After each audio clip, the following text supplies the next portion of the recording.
Hi everyone, I'm Hilal and today we are gonna talking about Daniel Defoe. Hundreds of works ranging from the fiction to political pamphlets, newspaper reports and adventure novels make up the legacy of the British writer and journalist Daniel Defoe, who died on April 24, 1731. Of humble origins, Defoe was born on September 13, 1660. His father was a manufacturer. Defoe learned from the Reverend Morton the clarity, simplicity, and ease of his writing style. Along with the Bible, the works of Johnny Bunyan, and the sacred oratory of the day formed his literary style. They say that in 1683, he established himself as a merchant, traveled extensively throughout the country and abroad, becoming an economic theorist, ahead of his time in many ways. In 1695, he was part of the English government, and in 1701, he achieved some fame with his novel, The True-Born Englishman, in which he attacked national prejudice in defense of his admired king of Dutch origin, William III. The following year, Defoe was accused of blasphemy, fined and sentenced to a sentence that he finally did not serve, for the publication of the satirical pamphlet The Shortest Way with the Dissenters. Defoe's famous novel Robinson Crusoe tells of a man's shipwreck on a desert island and his subsequent adventures. Defoe's next novel was Captain Singleton, amazing for its portrayal of the redemptive power of one man's love for another. Defoe wrote an account of the Great Plague of 1665, a journal of the plague year. He also wrote Roxana, the fortune mistress, of remarkable examples of the way in which Defoe seems to inhabit his fictional characters. Defoe himself lived through one siege of the plague, and although he was only 5 years old when the disease swept through London, he presumably would have retained some recollections of its catastrophic event, even if only throughout conversations he would have heard among family members. In a journal of the plague year, he also refers frequently to the mortality list, drawing on actual documents of the time to give his narrative a sense of reality. In spite of the realistic foundations of the work, however, its imaginative elements outweighed its realism. Defoe, in fact, often shows a surprising interest in the occult or the grotesque for one who is supposedly forging the realistic novel in English. Dreams and the premonitions often assail his characters, most telepathic contact with her Lancashire husband.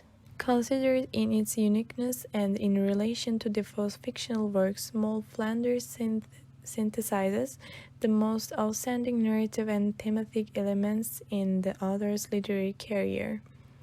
A systematic propensity to role-play and imposture, a meticulous realism of a prosaic nature that in extreme cases turns social reality into a mirror of fiction, thus inverting the mimetic paradigm. In his sense, Moll Flanders becomes a subversive narrative in which nature imitates art.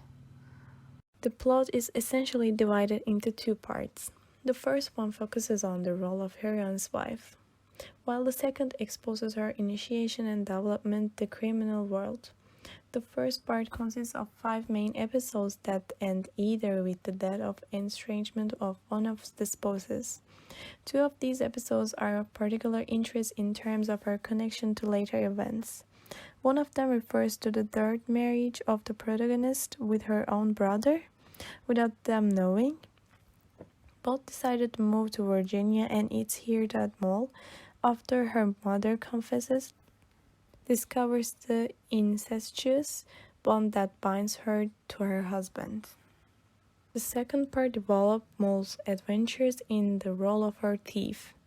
The events reported in this section will lead to her arrest in Newgate prison, her reunion with James, her fourth husband, in the same prison compound, and her expatriation to the southern colony of Virginia in the United States, where she will reunite with her family. Eventually, most criminal experiences created a relatively organic connection to two of the main episodes of the first part, thus facilitating a causal conclusion to the plot. Hello, my name is Melis and I'm gonna talk about how first a gentlewoman, a whore and a bard, a midwife and a midwife keeper, a pawnbroker, a child taker, a receiver of thieves and of thieves' purchase, herself a thief, a breeder up of thieves, and yet at last a penitent Moore Flanders story, and how she reflects the social norms of her time. To give a background information, London was the biggest and most commercialized and industrialized city in England in the 18th century. The noble and the lowly all walked the same streets, painting a great picture of social life. Thus, the social classes create a quest for people to survive in their conditions, maintain their situations, and a search for economic and social stability. Because Britain was a place that gave importance to status and social layers in the 18th century, you can see the quote on the screen given by Maud Flanders to emphasize how a rich coach, good horses, a coachman and a gentleman with fine outfit made her look like a duchess, a position one would want to be defined. In terms of marriage, it was important for families to maintain social status, which meant a daughter was never married to someone of lower standing. Mothers and fathers spent much time searching for the best possible spouse for their child in order to benefit the family. As a result, families typically placed a dowry on their daughter, which consisted of a large sum of money. These marriage negotiations were some of the most demanding strains on a mother and father due to a family's heritage and legacy being at stake. Thus, this quote by saying, "Beauty, wit, manners, sense, good humor, good behavior, education, virtue, piety, or any other qualification, whether of body or mind, had no power to recommend that money only made a woman agreeable," brings out the surface the topic of money. Maud Flanders constantly strives to achieve independence and self-sufficiency in the face of diversity. She doesn't only educate people in terms of how to behave and what to do, but she also lays down the foundations of women's positions and lack of rights in a male-dominated world. The quote on the screen, saying, "No man of common sense will value a woman the less for not giving up herself at the first attack, or for not accepting his proposal without inquiring into his person or character. On the contrary, he must think her the weakest of all creatures in the world, as the rate of man now goes. In short, he must have a very contemptible opinion of her capacities, nay, even of her understanding that having but one cast of her life, shall cast that life away at once, and make matrimony like that be a leap in the dark," reflects the relationship of man and woman.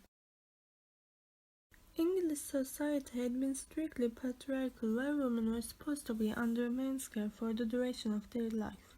It was very difficult for women to find ways of making an independent living. It meant that securing a husband was a matter of great importance. Marriage was an inevitable ending for women to survive economically in a male-dominated world.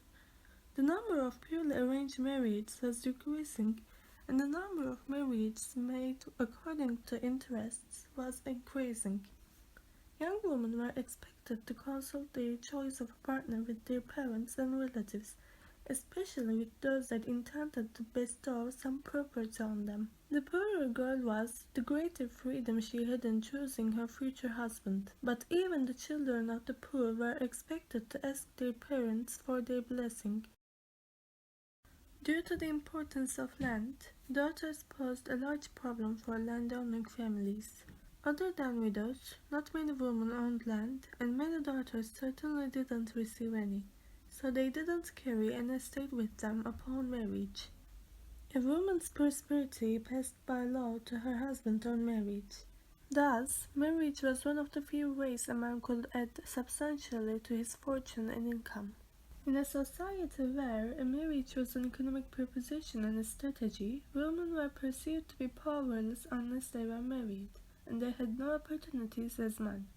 Their possessions would belong to their husbands, and if they had a child, this child would belong to their fathers too.